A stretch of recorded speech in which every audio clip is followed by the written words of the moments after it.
Assalamualaikum warahmatullahi wabarakatuh. Bismillahirrahmanirrahim. Alhamdulillahirabbil alamin. Segala puji bagi Allah, Tuhan semesta alam yang telah memberikan kita nikmat dan karunia-Nya berupa kesehatan, rezeki, dan lain-lain, sehingga kita masih dalam keadaan sehat yang walafiat dan juga bisa berdiskusi di sini. Saya Fadlullah Amal Makarim berterima kasih kepada Bapak Zulkarnain, dosen fikih zakat kami, dan juga teman-teman yang sedang menyaksikan video yang saya buat ini. Saya di sini ingin berdiskusi atau ingin berbicara tentang pajak dan zakat dalam perekonomian negara. Sebelumnya kita sering mendengar zakat. Namun apakah kita tahu apa itu zakat? Zakat itu adalah penyucian harta. Jadi kalau kita mempunyai harta yang berlebih dengan kriterianya, berlebih dalam artian kita orang mampu dan mempunyai harta yang banyak, maka dari harta itu kita harus sucikan atau kita harus bersihkan untuk kemudian dibagikan atau diberikan kepada orang yang membutuhkan. Kenapa ada pajak dan zakat? Yang pertama, kemiskinan merupakan masalah kronis yang tak pernah tuntas dan tak pernah hilang di negara manapun. Seolah-olah itu adalah takdir dan itu tidak akan pernah hilang di manapun dan kapanpun. Dan sehingga ada muncul gap, yaitu dari si kaya dan si miskin, bahkan tidak sering menimbulkan kecemburuan, menimbulkan seperti kecemburuan dan juga keirian, dengki dan semacamnya. Maka di dalam Islam itu ada yang namanya zakat. Zakat ini adalah magnet dari si kaya dan si miskin, sehingga ada magnet yang dapat menempelkan, dapat menyatukan si kaya dan si miskin ini, yaitu dengan zakat. Bahkan di Indonesia sendiri, menurut BPS atau Badan Pusat Statistik, pada bulan September tingkat kemiskinan penduduk miskin di Indonesia ini mencapai 10,7%.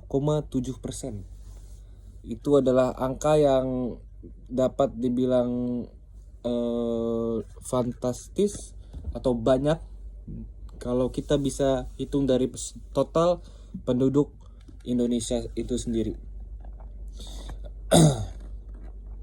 Jadi jika dilihat dari sudut pandang lain, keberadaan si miskin dan si kaya ini ibarat dua sisi mata uang yang melengkapi. Keduanya hadir dalam kondisi ekonomi yang bertolak jauh. Namun ada magnet yang saya bilang tadi yang menyatukan, yaitu pajak dan zakat. Pajak dan zakat sendiri menjadi instrumen perekat dari si kaya dan si miskin dalam konteks bernegara sekaligus beragama. Masing-masing memiliki tujuan mulia yang hampir sama, yakni fokus pada pemberantasan kemiskinan dan pemerataan kesejahteraan rakyat.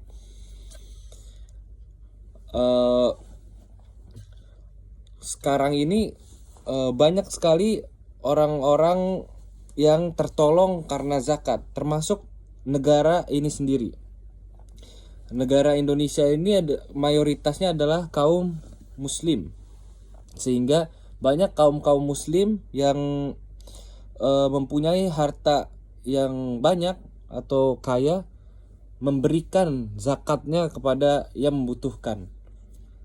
sehingga ini membantu perekonomian negara. Di samping pajak yang sudah ada undang-undangnya dan sudah ada peraturannya, namun zakat ini sangat membantu sekali.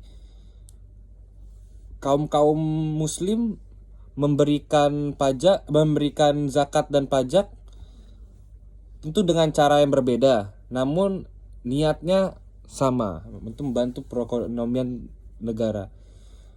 Namun zakat itu sendiri banyak kaum muslimin yang memberikan kepada lembaga amil zakat, memberikan, dan ada juga yang langsung memberikan kepada penerima zakat itu sendiri.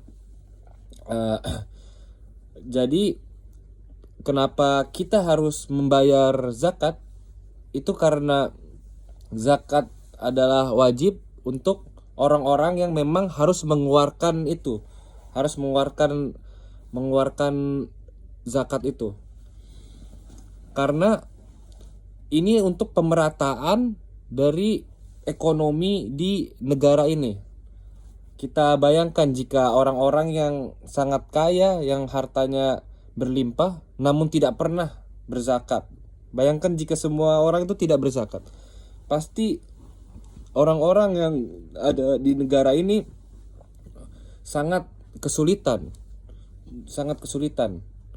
Benar-benar ada kecemburuan yang sangat jomplang, ada kesenjangan sosial yang sangat jomplang, bisa menimbulkan seperti kriminal dan lain-lainnya jika memang sudah ada kesenjangan sosial yang sangat jomplang dari si miskin dan si kaya.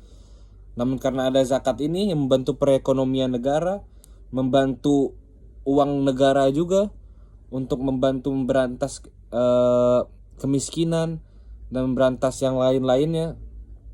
Tingkat kemiskinan Indonesia masih sangat tinggi juga, dan zakat ini datang, dan pajak juga datang untuk membantu itu. Zakat juga merupakan bagian dari rukun Islam yang wajib dilaksanakan bagi muslim yang mampu secara ekonomi atau memenuhi syarat muzaki. Dan kaum fakir miskin, amil, mualaf, rikob, gorimin, fisabilillah, dan ibnu sabil itu adalah golongan-golongan yang menerima zakat itu sendiri. Dan kalau pajak ini pungutan yang dikenakan pemerintah kepada setiap wajib pajak guna membiayai seluruh sektor kehidupan dan bernegara. Sebenarnya sama saja, tapi caranya berbeda. Tujuannya sama-sama baik, untuk membantu perekonomian negara. Ya, sekian diskusi dari saya tentang zakat dan pajak. Kurang lebihnya mohon maaf. Assalamualaikum warahmatullahi wabarakatuh.